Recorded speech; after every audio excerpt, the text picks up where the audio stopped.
जमीन आसमान का अंतर है। जो कभी आतंकवादियों को पनाह देने वाले लोग थे, अब उनके परिवार से जो यूथ है वो निकल कर कहता है कि हमें भारतीय होने पर गर्व है। वो संकेत दे रहा है युवाओं को। और इसके साथ साथ कश्मीर की बया, कश्मीर का विकास और पाकिस्तान की सरजमी का इस्तेमाल आपके सामने क्या कहेंगे? पहली बात तो ये है कि आपको बहुत बहुत मुबारक हो, आपका कश्मीर तरक्की कर रहा है जैसा आप बता रहे हैं। अनुज साहब ने भी बताया कि कश्मीर में दोनों तरफ इकोनॉमिक एक्टिविटी रही है और पहले बिल्कुल बयाबान हुआ करता था। तो मेरे भाई ये जो चेंज है, टू मी, मेरे नजदीक ये चेंज जो है ये सिर्फ कश्मीर इंडिया में नहीं, ये ओवरऑल इस खित्ते में चेंज आई है। लोग देर तक कारोबार करते हैं और देर तक बैठते हैं। अगर आप मेरे साथ मुजफ्फराबाद चले, पाकिस्तान वाले जो आजाद कश्मीर का हिस्सा है, तो उसमें भी आपको रात 12 बजे तक बहुत एक्टिविटी नजर आएगी। वो टूरिस्ट एरिया है, वहां लोग लेट नाइट तक घूमते हैं। तो ऐसी एक्टिविटी नजर आना अच्छी बात है, और आनी चाहिए ताकि और ज्यादा सयाह आए, आपके घूमे फिरे। इधर भी सयाह आए, आजाद कश्मीर में भी इकोनॉमिक एक्टिविटी जब जनरेट होती है तो लोग अमीर होते हैं। पहली बात तो यह है कि अगर आपके यहाँ ये शुरू हो गई है और तेज है तो आप मुबारकबाद के मुस्तहिक हैं। दूसरी बात आपने की, जो कश्मीर में जो एक्टिविटी, आप टेररिस्ट एक्टिविटी की बात कर रहे थे कि उनकी जो अगली आने वाली नस्ल है वो क्या बयान दे रही है। तो मेरे नजदीक देखिए, मैंने ना तो आपका एरिया घूमा है, इसलिए मैं कमेंट करता भी अच्छा नहीं लगता हूं कि मैं उस पर कमेंट करूं जहां मैंने विजिट नहीं किया और जहां मैंने कुछ एविडेंस नहीं देखे। इवन देन अगर उनकी मैं एक रिपोर्टर या सहाफी के तौर पर, एक पत्रकार के तौर पर देखूं, तो मेरे सामने एक बंदा है जो ये बयान दे रहा है कि मेरे वालिद शायद गलत थे और मैं एक प्राउड इंडियन हूं।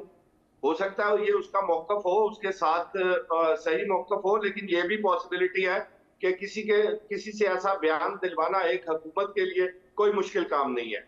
जी, अब मुझे लगता है कि इस बात का जवाब तो बेहतर तरीके से अनुज साहब ही दे पाएंगे, क्योंकि मैंने भी उस तरफ का मुजफ्फराबाद जिसका जिक्र आप कर रहे थे वो नहीं देखा है। अनुज साहब, मुजाहिद साहब जिस बात का जिक्र कर रहे हैं, सहमत हैं आप? नहीं, मैं बिल्कुल, आप देखिए, हम लोग ऐसे स्थानों पर रहे हैं जहां से आपको दोनों तरफ का पूरा इलाका बेहतरीन तरीके से नजर आता है।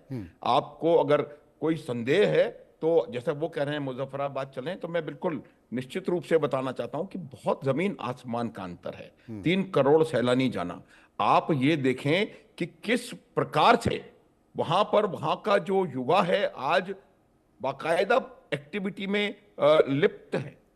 वहां का मुख्यमंत्री जो है वो भारतीय संविधान की शपथ खा करके और वहां पर राजकार कर रहा है, अपनी एक्टिविटी चला रहा है लगातार। ये देखिए कि जो दोनों एरियाज हैं उसके डेवलपमेंट में, जहां तक मैंने देखा है दोनों तरफ, उनका उनका उनमें फर्क है। चलिए, लेकिन इनकी बात हम इसको छोड़ देते हैं, हमें उससे कोई मतलब नहीं है। वो कश्मीर हमारा है और आने वाले समय में वो हमारा होके रहेगा, इसमें कोई संदेह किसी को नहीं होना चाहिए। आज G20 आप देखिए, जिनके भरोसे ये लोग बात करते हैं, G20 हुआ, कश्मीर में हुआ, और उसी G20 में कश्मीर में तुर्की का रिप्रेजेंटेटिव भी आए और यूएई के रिप्रेजेंटेटिव भी आए और पूरी दुनिया के जो तमाम बड़े मुल्क हैं उनके वहां पर नुमाइंदे वहां पर मौजूद थे। उससे क्या साबित होता है? बिल्कुल साफ तौर पे पूरी दुनिया इस बात को मानती है कि कश्मीर क्या है, किसका हिस्सा है। इसमें कोई पहली बात संदेह नहीं होना चाहिए। दूसरी बात, जो डेवलपमेंट पिछले 4-5 सालों में हुआ है उसकी वजह, आप मेरा बैकग्राउंड देखें, मेरे पीछे आर्टिकल 370 लिखा हुआ है, भारत का संविधान,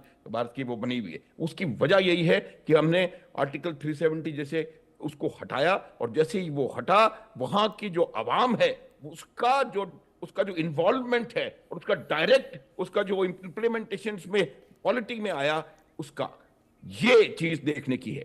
तीसरी बात, मैं वहां पर जाकर के आप इस बात को महसूस करेंगे कि किस तरह से वहां के लोकल्स आर अपबीट, और उसकी वजह यही है अपबीट होने की कि उनको बहुत जबरदस्त डेवलपमेंट नजर आ रहा है, बहुत जबरदस्त आगे बढ़ रहे हैं। अभी आरडी परेड के दौरान अपने जम्मू कश्मीर के लोगों से बच्चों से बातचीत करी है हम लोगों ने। तो ये तमाम चीजें आप देखेंगे कि भारत का जो कश्मीर है, हालांकि पूरा कश्मीर भारत का है, इसमें कोई संदेह न हो, ये तीसरी बार जी। मैं बता रहा हूं मनोज, इसमें कोई शक ना हो। लेकिन जो कब्जाया हुआ है पाकिस्तान ने बाय किसी भी वजह से, उसमें और भारत के जो कश्मीर हमारे पास है, उसमें जमीन आसमान का आज की तारीख में अंतर है, इसमें कोई संदेह ना हो। और उनका जो और समस्याएं हैं, इनको उनकी तरफ नजर उठा करके देखना चाहिए। पीओके में भी लोगों का जो जो जो मिजाज है वो बदल रहा है।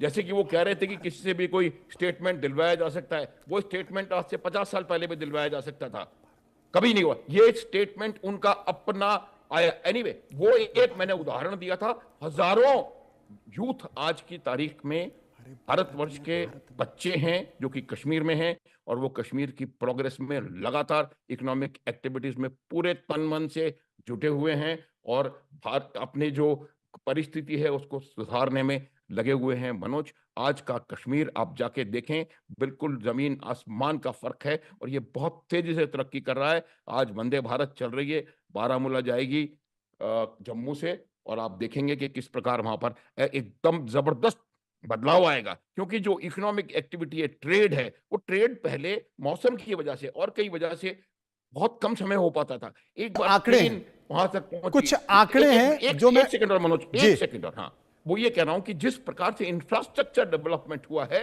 वो पहले नहीं हो रहा था। उसकी वजह से आप देखेंगे कि वहां का जो कॉमर्स है, वहां की जो इकोनॉमिक एक्टिविटी है, वो बहुत तेजी से आगे बढ़ेगी। बहुत तेजी से आगे बढ़ गई। असल में कुछ कुछ आंकड़े हैं, वो एक बार मैं अपने दर्शकों को बताना चाहता हूं, और मुझे लगता है कि शायद मुजाहिद साहब भी सुने। आतंक पर किस तरीके से जम्मू कश्मीर में प्रहार हुआ है। 2024 में, साल 2024 में 69 आतंकवादियों को फोर्सेस ने मार गिराया।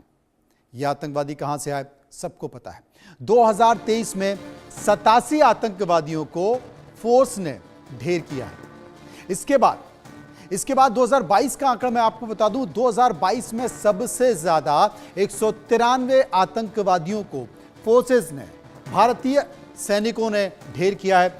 और 2021 में 193 आतंकवादियों को मार गिराया है। 2020 में 232 आतंकवादियों को मारा है। ये भारत की एकता अखंडता को खत्म करने आए थे। 2019 में 163 आतंकवादियों को फोर्सेस ने मार गिराया है। और ये कहाँ से आए? सरहद पार से आए, सबको पता है। अनुज साहब भी जानते हैं। मुजाहिद साहब भले ही इस बात को लेकर इनकार करते रहे। अब जम्मू कश्मीर में जिस पर्यटन की बात कर रहे थे कि पर्यटन का हब किस तरीके से बन रहा है। बीच में शुरुआती दौर में पहले बहुत सारी फिल्मों की शूटिंग होती थी, पर्यटक जाते थे, लेकिन बाद में आतंकवादी गतिविधियां बढ़ गई तो उनमें रोक लगी। लेकिन 2019 में 1,62,00,000 पर्यटक जम्मू कश्मीर में पहुंचे। 2020 में 34.76 लाख पर्यटक पहुंचे। इसके बाद ये आंकड़ा 2021 में 1,13,00,000 पे पहुंचा, और उसके बाद 2022 में फिर ये बढ़ा 1,89,00,000 पर्यटक जम्मू कश्मीर में पहुंचे। और 2023 में जब हालत और सुधरते गए, तमाम लॉ एंड ऑर्डर बेहतर हुआ, फिर 2,12,00,000 पर्यटक जम्मू कश्मीर में पहुंचे। और 2024 में आपने सुना होगा कि तमाम बातों के साथ साथ एक G20 का संकेत भी दिया गया, और जम्मू कश्मीर में बहुत बेहतरीन तरीके से उसे रखा।